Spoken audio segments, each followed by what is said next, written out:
Hey everybody, we're back!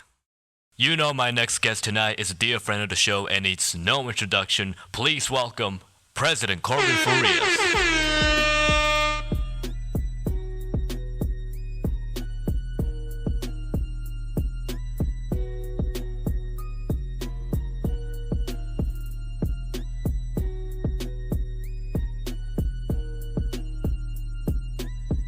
All right, Mr. President, welcome back to the show. It's nice to have you back. What's up, Bobcats? Thank you, Jeremy, for having me on. I'm super hyped to talk to all y'all about what's going on campus right now. And thank you again to the entire team and Jeremy, too, for allowing me to be in this space with y'all. Let's just get right into the meat of all the grinding that's going on campus. You're currently a fourth year, if I'm correct. You're expected to graduate this semester, right? I want to take the time to just give you the chance to just reflect back and take us back to memory lane and just help us reflect back. What are some of the main takeaways that you can share with us, with respects to not just your ACCM legacy, but also here your college experience and your strong reputation as a student athlete? Yeah, that's a lot of all my involvements and stuff, and I think the number one thing I've really learned about just myself and about future, and something I really reflect on is throughout all my experiences, I would say this is really for all of them, it's just one, communication is key. Talk to people, really put yourself out there, avoiding conflict. Communication is the best way to do that. I would say I definitely learned that lesson throughout all my activities in my 4 years. The second one I would say is, it's okay to take a break. I think that's honestly my favorite thing to say is just it's okay to rest. It's okay to go and not do anything for a day. And I think that's been really cool also. And then I think the last part is and something that's really driven me throughout all my experiences. And I know everyone doesn't have the same situation in their families, but for me personally, my family is everything. And so at least know what you're here for, and being here for for them, for yourself, and for your future, I think has been another really valuable lesson, and that I've personally learned, really, and really helps drive me to do what I do. So yeah, I feel those are definitely lessons and values I've learned. Oh, I think the last one too, trust your gut. I feel I learned that too. Is I don't know, I'm a really I don't want to say emotional, but I really I guess vibe, if that makes sense. Do you think that makes sense? Vibe, that works, divergent vibes or something. That's fair. That's totally but fair. Yeah, I'd be trust your vibe, trust the gut of situations. I think that's been that's been something I've learned, and just kind of getting in tune with that has been a really cool experience. So I definitely appreciate you taking every small step, just not humiliate yourself in terms of trying to explain, what trusting your gut means, because a lot of times, we men have a typical problem of just admitting that we're wrong sometimes. You know what I'm saying? There's certainly good times and bad times that men have to embrace a lot the most. And one of those is trusting your gut. I would note that, being a student body president in itself is a challenging job for past presidents, if you will. But what were some of the ups and downs that you have seen from serving at ASUCM overall? Because you started off as a senator during the special elections back during the Obama administration, fall of 2022. What was one key important lesson that you personally have learned? What were some of the skills that you were able to develop and grow, as a student leader? Was there anything different that you noticed back when you were serving at ASUCM as a senator up until now? I'll just start off with I'm super grateful for the mentorship from our former president, George. He was honestly someone who really inspired me to run for my role. Seeing what he did, in his role as president, and I like to view myself honestly as a continuation of his legacy, because for him, we had there was a lot of, for those of you who don't know, COVID and like ASUCM in general is a very small, kind of like decentralized organization, I would say. Like in the past, and at least in my time being here, and again, this is too. I'm even though I'm the president, I'm still relatively new to the organization. Like, and we all, everyone who's a part of ASUCM right now is relatively new. But what I would say is that George really taught me to like really be comfortable in like who I am, and like be comfortable in like also like speaking to people about the issues, but also like standing up like for what's like right. You know what I mean? And so I'm really, really thankful for him. And like he went through a lot. Like, he was, president when like we lost our original advisor. He had to deal with that, having different advisors and stuff like that. So I think really watching his resilience in his role and what he had to do during his term really like kind of helped inspire me to like really think about, how can I build from what George has done, in his 1 year. Cause I mean, it's a year, it's a short time, honestly. Like, it's a really short time to get things done, but like, how can I continue to build off what he's done? And so, I'm like, yeah, like I said, like, I'm so grateful for that. And like, what I think I've been able to really do in carrying on like what George has done is like I've been really able to really kind of like add some structure, I think, to ASUCM. Big shout out to Jihad, my internal vice president, and Ari Huffman, who is the external vice president. They have both been like super big players in like helping create this structure and at least creating the offices. Ari on the EVP side has created, one of like the fastest like growth of EVP, I've seen. I got to witness, and she's just a force on campus. Like I would say, I tell her like she's the face of ASUCM, like always on her stuff, and so it's been cool to see that structure and being able to help her, and then it's been cool to see it on the Senate side, with Jihad and like how she runs her Senate meetings and stuff like that too. But I've been super grateful to be able to work with these people, but then also help them, navigate situations. And George was really a big inspiration in that, about helping. How can I help the senators? How can I help, my exec team? And so, I guess taking that from last year to this year, that's been that. There's been a series of bills, that have undergone various tensions, that have tested many of the center's abilities, to embrace the campus culture. The latest bill that is not making enough headlines right now, but it's currently making a huge impact, with the upcoming ASUCM elections, is that back in February, you guys passed an ASUCM Election Modernization Act, otherwise known as the EMA Act. And one of the most consequential measures that were truly significant of this bill was that it was originally intended not only to overhaul the old school elections bylaws, but it was also meant to reflect, the competence and expected performance that our ACCM elections should look like in the post-pandemic world. One of the things that really shocked me, by just reading the abstract of it, is that the Senate has been trying to, find some time to debate some of the election bylaws, and the election bylaws in itself was hardly contested, mostly because the campus administration kept changing the rhetoric behind what COVID-19 policies were still in place, even though we were still transitioning to the post-pandemic world. I think that's what threw a lot of people off in terms of knowing if ACCM will continue to run its elections, the way that they used to. But the other key concepts that I've noticed here, you guys are now reinstating the collection of signatures, and then you're also expanding campaign-free areas.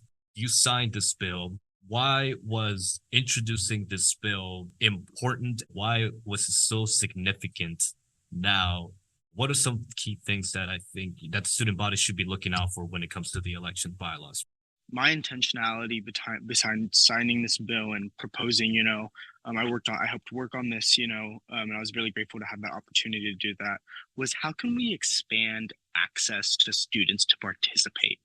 I think that was my biggest, thing, is like, for the past, I don't know exactly, I want to say 3 years since I've been here, we haven't reached 20% of our campus, that's a rule for referendums. That's like, I mean, it's 20% of the school. And I think that, you know, as college students, as people, as an institution primarily of people of color, you know, I think that we, as the few, and as young people too, I think that we need to foster a community, and I think and help create a culture of voting.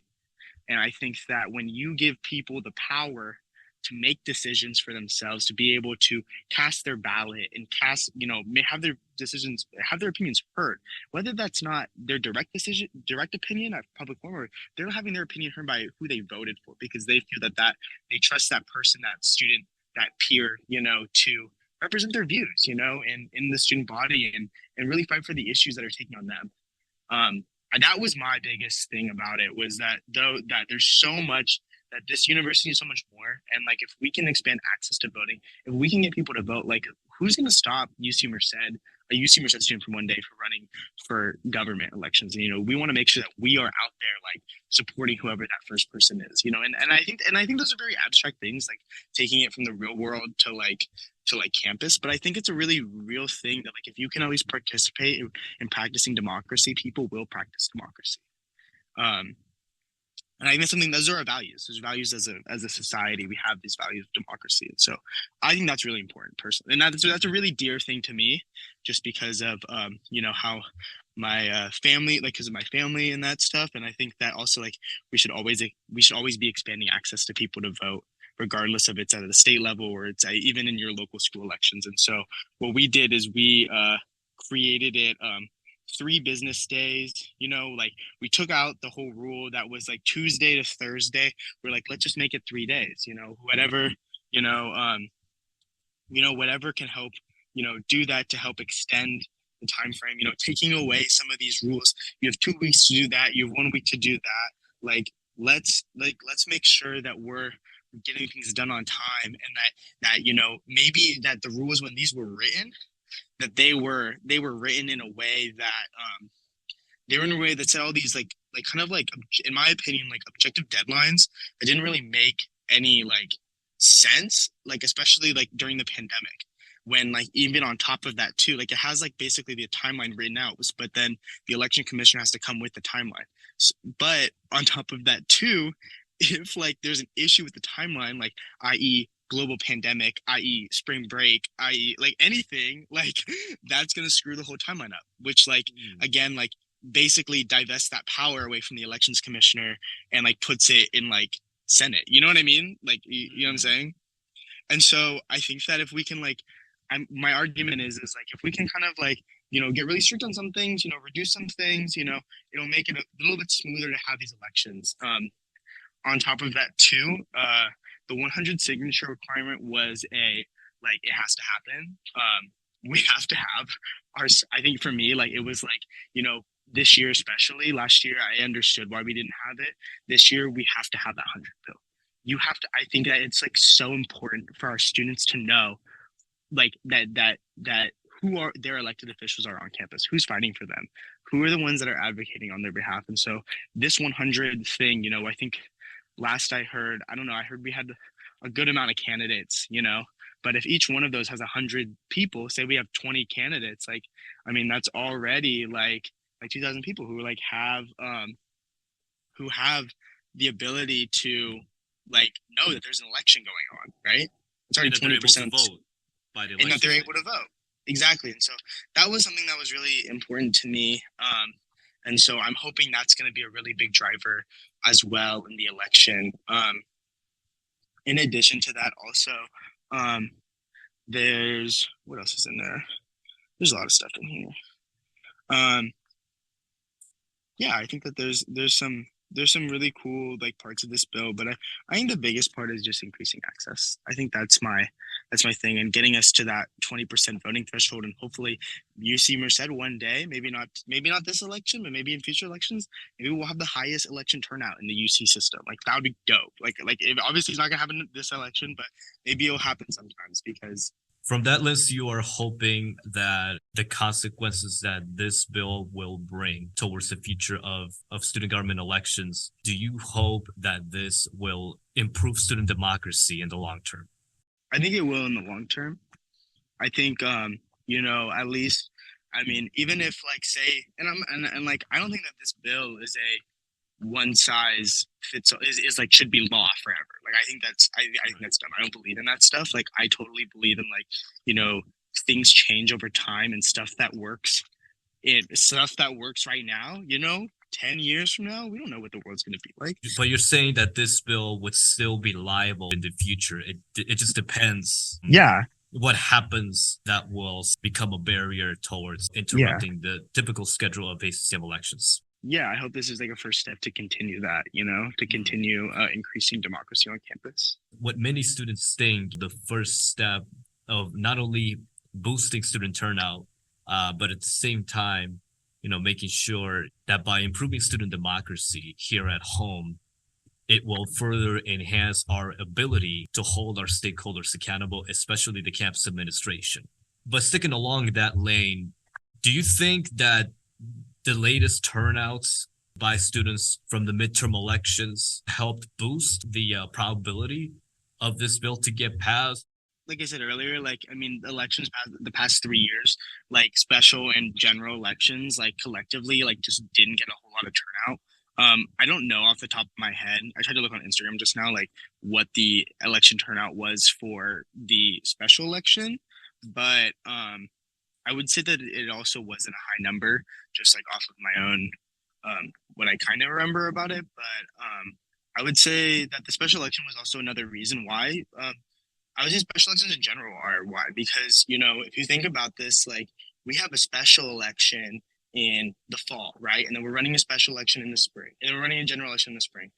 That's time. Like that's time that gets taken away from what's actually going on the campus. It's like right. Takes time away from the Senate, takes time away from the president, takes time away from the elections commissioner. It's a whole process, And so I think and obviously, like we're gonna have special elections.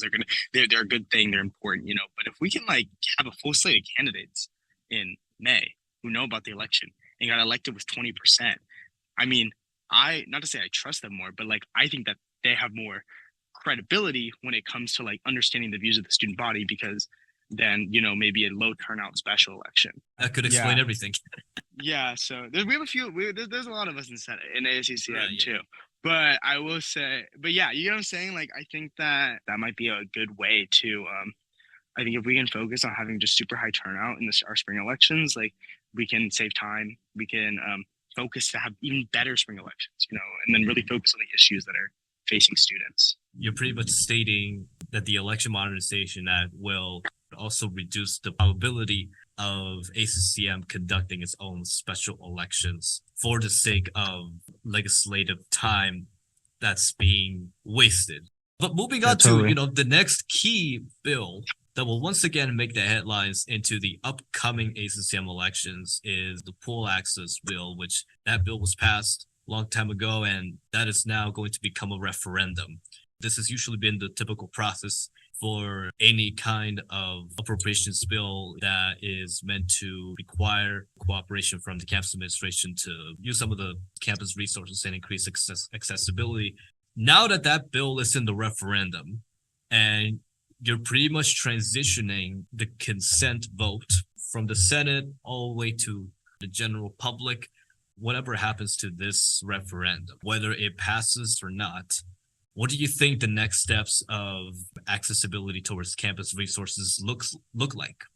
I think like regarding like the pool or like the recreation center and that stuff, like that's through the recreation department, athletics recreation department. And so I think that's really cool in being able to add spaces on campus, green spaces on campus where students can like, go and just enjoy themselves and just go enjoy their time, which is like kind of like I see it more as like a mental health like thing, like you get to de-stress, hang out with your friends, you know what I mean? Create spaces on campus that's accessible to everyone.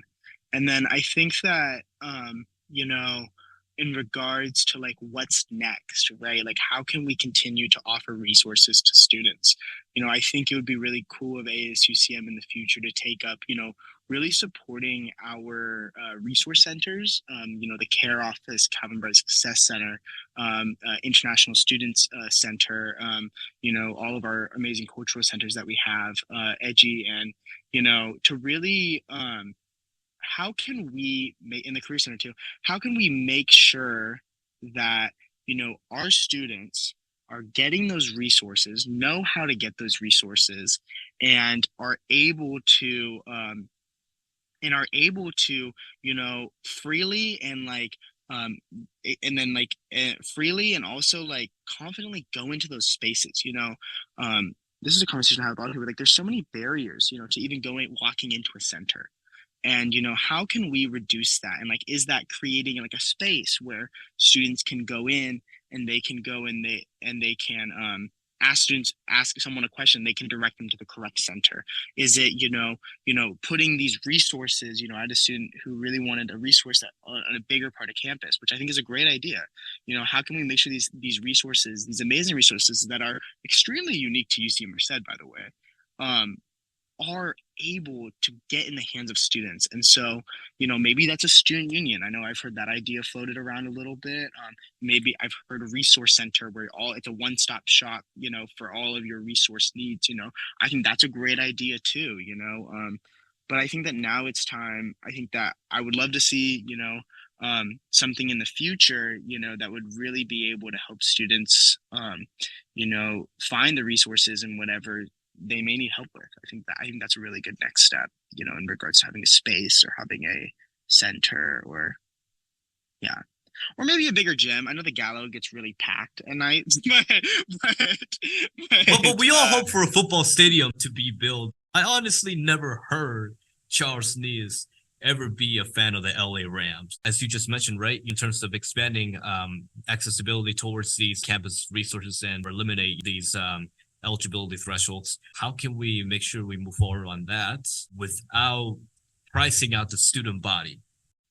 Yeah, no, I think that's a great question, a very valid concern of our students and myself in general. Like, I am super like unopposed on raising tuition, like I think that that's personally that's a personal thing of mine. And unless it benefits everyone, right? And so one of the issues, in regards to having these services on campus and having, recreation athletic facilities on campus, like what this new referendum is that the money that students pay in their tuition, right? When you pay tuition, that is only allowed to go towards academic, or research, or, things that have to do with the actual school, like going to school, like that money goes there, right? So and I'm butchering the names, but so don't quote me on the names, but so you have that, but then there's another thing too, where it's called like non-academic services or something like that. Unfortunately, basic needs falls under that, care falls under that. All these other resources that we have that are so critical to our students, and especially students from marginalized minorities as well, or different backgrounds, is that has to be raised a different way. You can't raise that from tuition. You can't pull that out of tuition. It either has to come from like a line item from the state, as something recently, I think the CAPE Center, Center for Political Action, I think that was a line item. The Smart Farms a line item from the state. So those are direct funds that the state has chosen to appropriate to UC Merced to create a service, or to create an office. And so that's one. And so, or, you have private investment into things. One of those challenges that's really hard is like, we're just a young school. Straight up, like, we're just a young school. We don't have a large alumni base. I think our average age of our alumni is like 27 or something. And so we might not have those big dollar donors, that the UCLAs or the Berkeleys may have, but our alumni still donate, and they're awesome, and they're great, and they're paving the way in every field that they have. But a few more years from now, we're gonna get a lot more, and 10 years from now, we're gonna get a lot more. So then that's another way we can bring revenue in, without increasing student fees to pay for some of these services. And then the last one is, I guess, kind of like, yeah, I'm saying like is like donations, from outside. Shout out to Mackenzie Scott. She donated a bunch of money to the UC. Fred and Mitzi Ruiz, they recently donated a lot of around, I want to say 15 to 17 million, I want to say.